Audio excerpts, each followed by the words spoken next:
Whether you're sitting at the dinner table with family or grabbing ice cream with friends, eating together is one of the most meaningful ways to connect.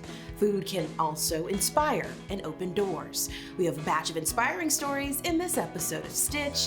Thanks for joining us. I'm Destiny Chance. For our first course, we bring you stories of chefs carving their way into the industry.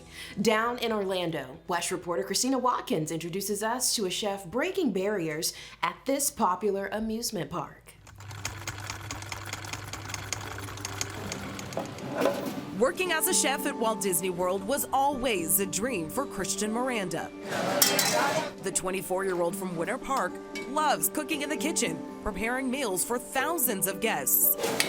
Even if he can't hear a sizzle, the pots, or the pans. It's unexplainable. It's a precious gift, you know, to my goal to be a chef. I didn't want to ever be stagnant in my work. Miranda was born deaf, though he never let that hold him back. He started working at Disney in 2021, first as a busser. I actually had to apply in general for general food work.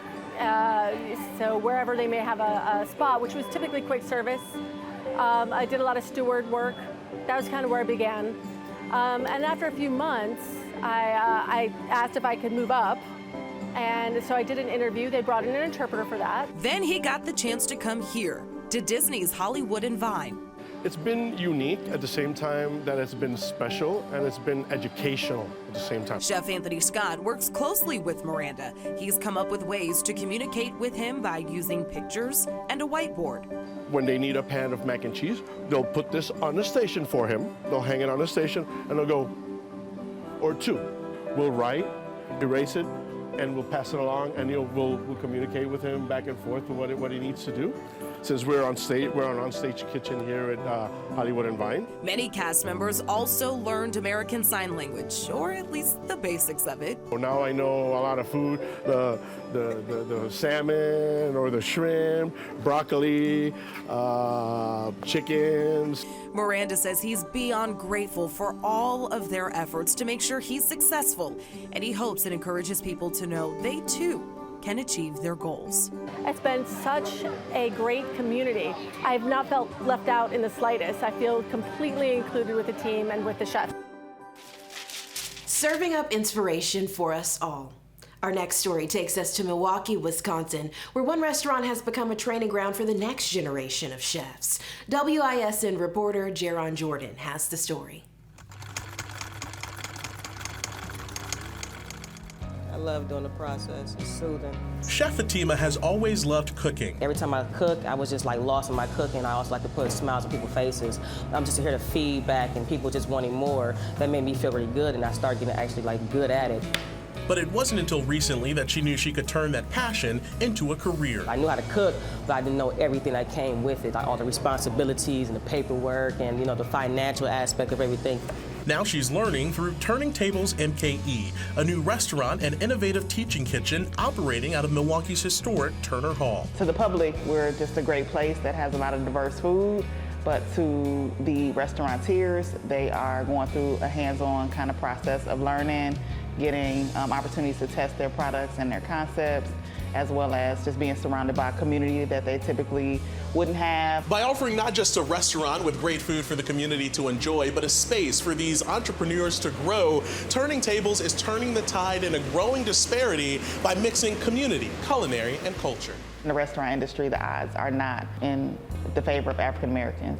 Nationwide, minority business owners in the restaurant industry represent about 9%. In Wisconsin, the data that I found put us about at 2%. You know, you talked about ownership. Is that something that is now, in the crystal ball for you? Yes, it is. And so that's what I'm doing here right now, is actually trying to build my foundation, learning new things.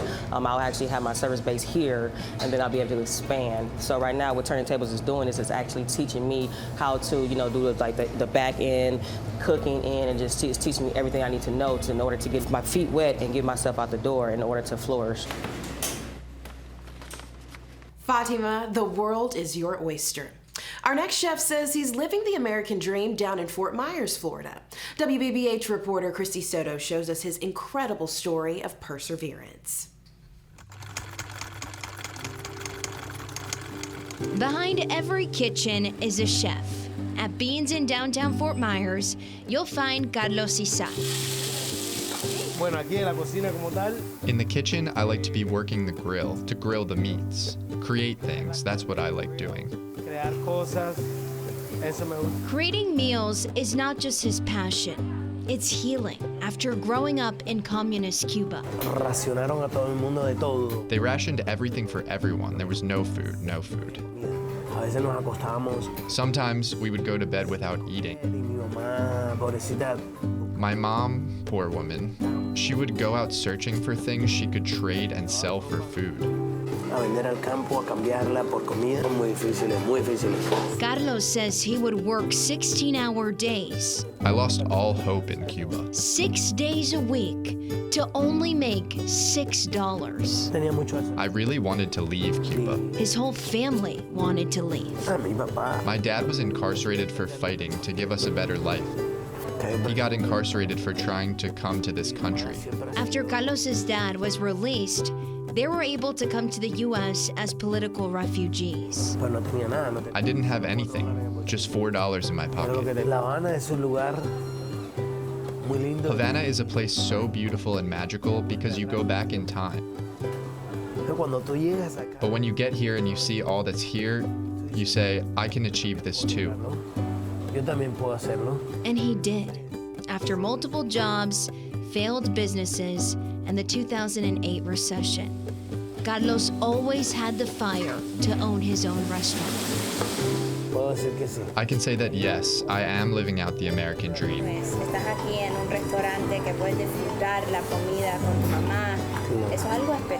asked Carlos what it means to him to now be able to serve his mom at his own restaurant. Oh, sorry. Me cago lindo. Oh, wow. Perdón. Sí, es algo súper lindo. Yes, it's something so beautiful. Oh, perdone. Es lindo porque It's beautiful because I know they are so proud of me and my brothers and sisters too. este es el mejor país del mundo. This is the best country in the world. Here you work hard, you fight, you sacrifice, and you can achieve. Now Carlos can taste his success at his restaurant. La parte que más disfruto de cocinar. The part that I love most about cooking, when the customers say they like it. Cuando los clientes dicen que le gusta. Because now food is not just for survival, it's how Carlos serves his community. Carlos proves the secret ingredient to a great meal is passion. After the break, we're dishing out stories of communities forged by the love of food. Welcome back. For our next course, we're delivering you proof of how food unites us. We begin with a coffee shop in Vincent, Alabama that's serving up more than just piping hot coffee. WVTM reporter Carla Wade has the story.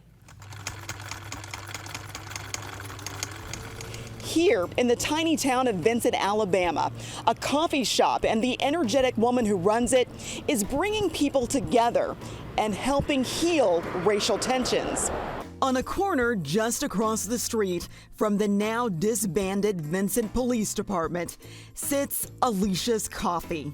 It's in the middle of town, tucked in next to other small businesses, and surrounded by remnants of the past. We're literally next to a cotton gin. We're literally next to the oldest living tree in Alabama. We're literally next to the railroad station that they used to get on the railroad to travel and everything. The shop is run by Naima Elmore and her partner, and it bears her middle name. It started as a pop-up shop, but now it's a welcome and permanent fixture. Not too long after opening, Naima realized her presence in Vincent goes beyond serving up piping hot cups of coffee. One of my customers said, divine appointment. I came right on time. Disturbing evidence of a not-so-distant past would resurface in the summer of 2022. Vincent's police department was shut down after officers shared racist texts. Both the chief and assistant police chief were initially suspended. City leaders couldn't fire them due to previously clean records. The only way to get them off the force legally was to dissolve the department altogether. A move that sharply divided the town of around 2,000 people. But Naima knows a little something about bringing people together. This space gave me an opportunity to connect not only with the church, but the schools, the local businesses in the area. So it's like we're forming our own community. Like, it's so much love, man. It's so much love. Here, no one has to take sides. It's a place where neighbors and old classmates run into each other, grab a cup of coffee, and connect. I tell my business partner, we like the links. We're in the middle and we're pulling everybody back together. So for us to be here on this corner, it just brought in love because it gave people a chance to slow down and think and see how they can work together. Alicia's Coffee and Naima herself, giving Vincent a much-needed jolt of community and compassion. Naima's Coffee is filled to the brim with love and positivity. Up next in Roxbury, Massachusetts, WCVB reporter Jessica Brown highlights a special kind of grocery store. Its shelves are not only stacked with fresh produce, but with pride.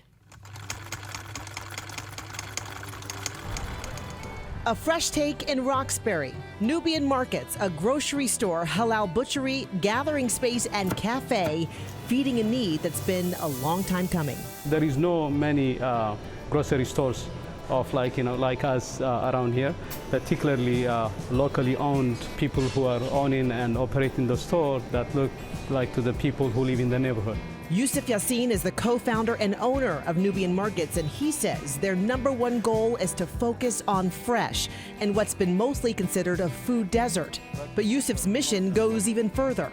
The idea is to make this a national model, local aspiring entrepreneurs to own their business and build generational wealth. He says the store is meant to celebrate the African diaspora through food and culture. #1 thing we hear is, oh my God, you guys have this? I can't find this anywhere. Or rice and peas, chicken, veggies. Yeah, we got sweet potatoes, potato hash, some cabbage, and we've got the pastries that come out every day. We make these fresh every day too. We want to create ownership here.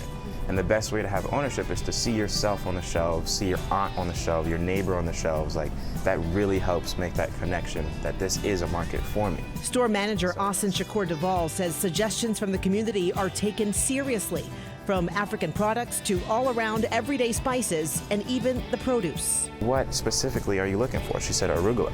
Next week she came, we had organic arugula, and she had like a huge smile on her face. Making healthier options accessible to the community serves a vital need here. The Boston Public Health Commission found this area of Roxbury has the shortest lifespan in the Boston area, under 69 years. Just 2 miles away in the Back Bay, the life expectancy is 92. That's a 23-year difference. We have intentionality to understand the root of what causes that predictability. Dr. Thea James with Boston Medical Center says she sees the direct impacts of food on her patients every day. People not being able to manage their chronic diseases, for example. Diabetes is one of those things. One of the reasons absolutely is inability to access healthy, affordable foods. BMC is one of the main investors in Nubian Markets, giving $1.9 million to help get at the root cause of chronic health issues in this community.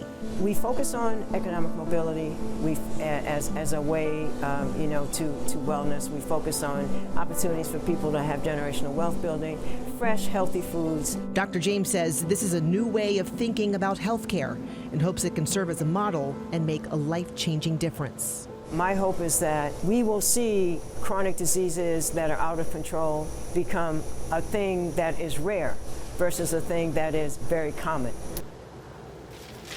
Nubian Markets is building up their community one bite at a time. After the break, we're bringing you stories of chefs who are cooking for a cause.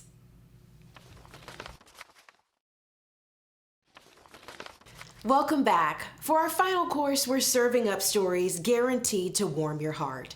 Our first one brings us an award-winning chef in Boston who made it her mission to help fellow Asian-owned restaurants. Here's WCVB reporter Sarah Kanji. So welcome to the Mei Mei dumpling class, tiny version. A lesson on making a signature food in Asian culture, the dumpling. Make a little bit of a taco in your other hand, and you're gonna try and seal with a nice pinch at the very top there. A skill that Irene Lee learned as a child at many family gatherings. Her cousin, Devin Xiang, teaches classes.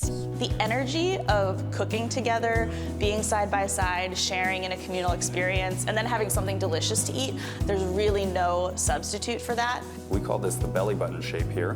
This is one of my favorite shapes as well because it creates a little cup for sauce. 10 years ago, Lee and her siblings started Mei Mei, which means little sister. First as a food truck, which expanded into a restaurant.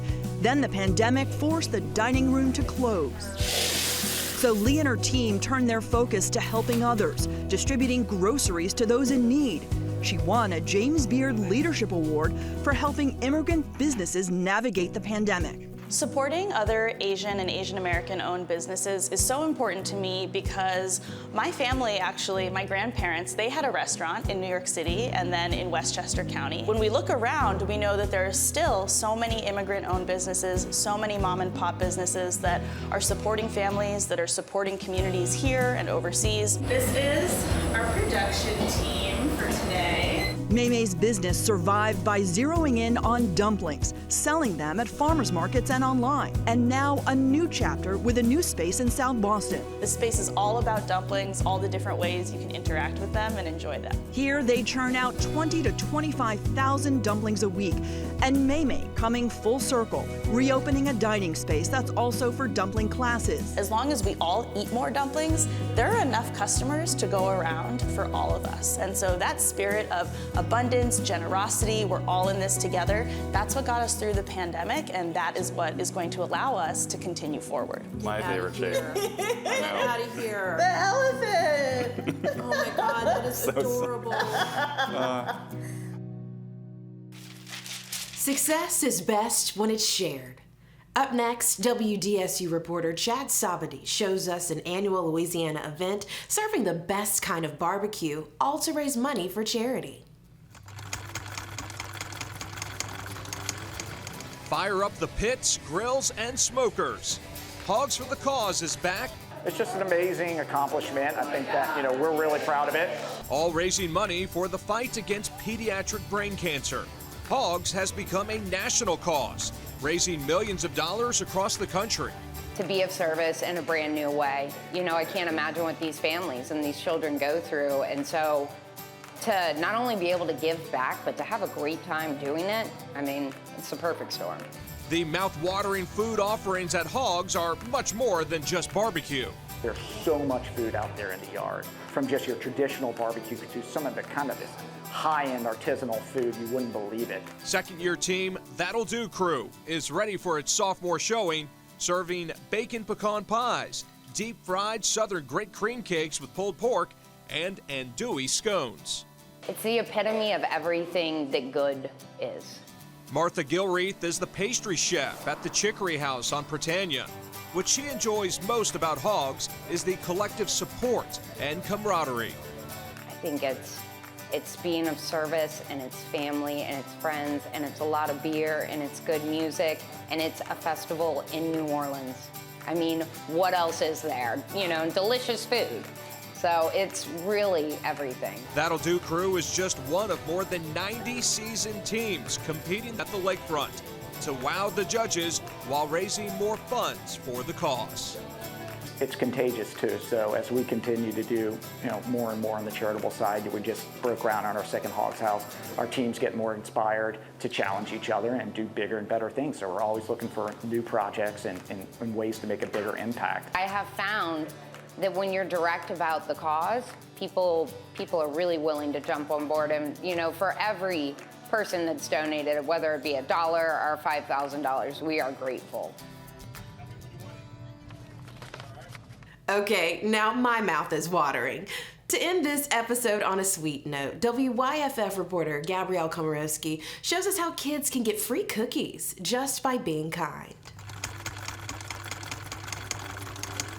I have one letter here I can read. A letter written by an adult about a child. She is frequently thinking of others and how her actions will make them feel. Named Lucy. Earlier this week, there was a friend who wasn't being super kind, but Lucy decided to be kind anyway. A decision Cameron Kendrick wants to recognize. And I wanted to have some kind of program where we could let kids know that they are seen and that their good deeds are appreciated. Cameron is the owner of Good to Go Greenville, selling prepared meals.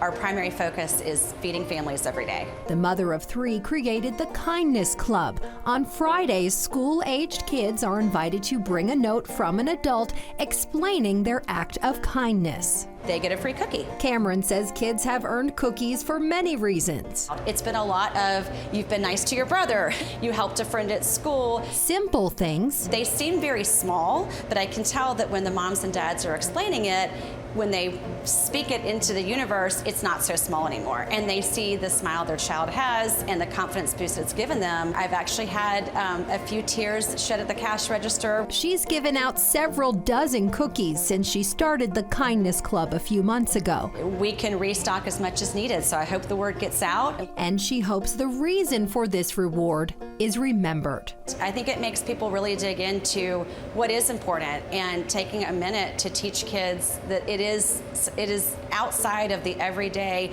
striving for perfection on a report card. There's so much more to life. Kindness is the sweetest gift of all. We hope these stories showed you how the love of food has changed communities for the better. I'm Destiny Chance. From all of us at Stitch, thank you for watching.